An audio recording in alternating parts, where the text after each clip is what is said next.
కాదు, అది ఇబ్బంది పెట్టండి. పవన్ కళ్యాణ్ ఎఫెక్ట్ లేదా మీ ఓటమికి? తప్పనిసరిగా ఉంటుంది. ఎందుకుండదు?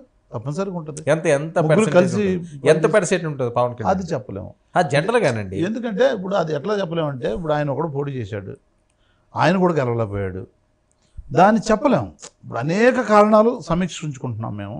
తెలుగుదేశం పార్టీ బలమా, జనసేన బలమా, బీజేపీ బలమా ఈ ఎన్నికల్లో ఎన్ని సీట్లు రావడానికి?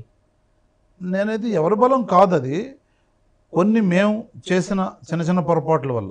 ప్రజలకు మేలు చెయ్యాలి, ప్రజలకు అన్నీ అందించాలి, లబ్ధిదారులందరికీ కూడా అన్నీ ట్రాన్స్పరెంట్గా చేరవేయాలనేటటువంటి ఆ దృక్పథంతో చిన్న చిన్న విషయాల్ని విస్మరించడం, చిన్న చిన్న విషయాలు అవన్నీ. ఇప్పుడు కార్యకర్తలు జగన్ గారిని కలవాలని విపరీతంగా. పవన్ కళ్యాణ్ ఎఫెక్ట్ ఎంతవరకు ఉంటుంది మీకు?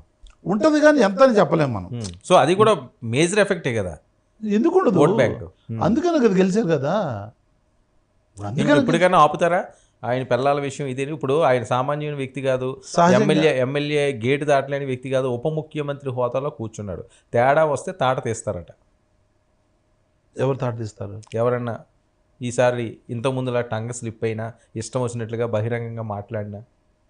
ఇప్పుడు నేను కూడా చెప్తున్నా ఉన్నా, రాజ్యాంగబద్ధంగా ప్రజాస్వామ్యతంగా పోయే కార్యక్రమం ఎవరైనా వాళ్ళైనా చేయాలి, మేమైనా చేయాలి. వాళ్ళు ఏం చేసేది ఉండదు. ఇప్పుడు ఈ ముందు వాళ్ళు చెప్పిన ఏవైతే వాగ్దానాలు ఉన్నాయో, హామీలు ఉన్నాయో, ఇప్పుడు పవన్ కళ్యాణ్ ఎక్కడ పోయాడో అర్థం కావట్లా. ఎక్కడ పోవడం ఏంటి? ప్రతిరోజు రివ్యూలు నిర్వహిస్తాను. దేనికి నేర్చుకోవాలి కదా. ఏం నేర్చుకున్నాడు? వాళ్ళు దిగుతున్నాడా? లేదు కదా. జగన్మోహన్ రెడ్డి గారు వెళ్ళి యాక్ట్ చేసి డాన్స్ చెప్పింది ఏంటి? ఆయనకి అందులో అనుభవం, ఈయనకి ఇందులో అనుభవం. ఆయన ఏం చెప్పాడు? అమ్మాయి మీద, మహిళ మీద ఏదన్నా ఎవరైనా చెయ్యి వేయాలంటే, మహిళకి అన్యాయం చెయ్యాలంటే ఇట్ట ఊక్కుంటూ అన్నాడు కదా. నేను గౌరవిస్తూ అంటున్నా ఆయన్ని. ఆయన యాక్టింగ్ అంటే నాకు ఇంకా టార్గెట్ పవన్ కళ్యాణ్. టార్గెట్ పవన్ కళ్యాణ్ కాదు, పవన్ కళ్యాణ్ మాట ఇచ్చింది నిలబెట్టుకోవాలి అంటున్నా. చంద్రబాబు నాయుడు మాట ఇచ్చింది నిలబెట్టుకోవాలి అంటున్నా. ఎందుకు 15,000 ఇవ్వలేకపోతే, 15,000 ఎంతమంది ఉంటే అంతమందికి ఇవ్వలేకపోతే ఎందుకు ప్రశ్నించబడి? ఎందుకు జగన్మోహన్ రెడ్డి గారు చాలా సంవత్సరాల తర్వాత ఇప్పుడు ఎక్కువగా బెంగళూరు ప్యాలెస్కి వెళ్తున్నారట. ఏంటి విషయం? ఏదో జరుగుతుంది అక్కడ, ఏవేవో ఉన్నాయి అని చెప్పి మాట్లాడుతాను. ఏముండదు. నేను ఒకటే చెప్తా ఉన్నా, ఇప్పుడు ఆయనకి ఇల్లు ఎప్పుడో కట్టుకున్న ఇల్లు, అది ఎప్పటి నుంచో ఉంది.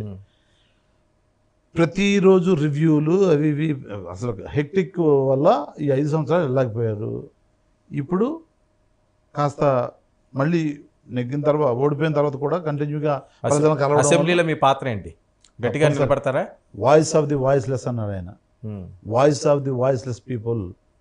వాళ్ళ గురించి పోరాడతాం, వాళ్ళతో పాటు ఉంటాను, వాళ్ళకి అండగా నిలబడతాను. సో సిద్ధం టైటిల్ ఇంకా కొనసాగుతుండే ఉంటుందా వచ్చే ఎన్నికల వరకు? సిద్ధం అయిపోయింది. టైటిల్స్ అన్ని చూసి ఒక్కొక్క సభకు ఒక్కొక్క పేరు పెడతాం మనం.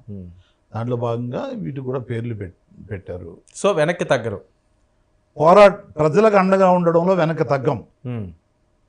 పోరాటానికి, ప్రజల కోసం ఏం చేయడానికైనా, ఎంత పోరాటం చేయడానికి. సో తప్పులు తెలుసుకున్నారు డెఫినెట్గా. ఇప్పుడు ఒక పరీక్ష రాసాము, ఫెయిల్ అయ్యాము, ఫెయిల్ అయినట్టే కదా.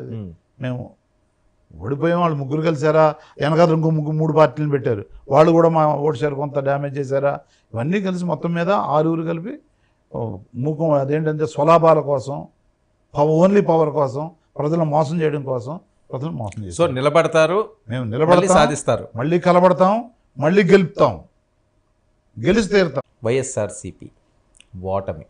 Why not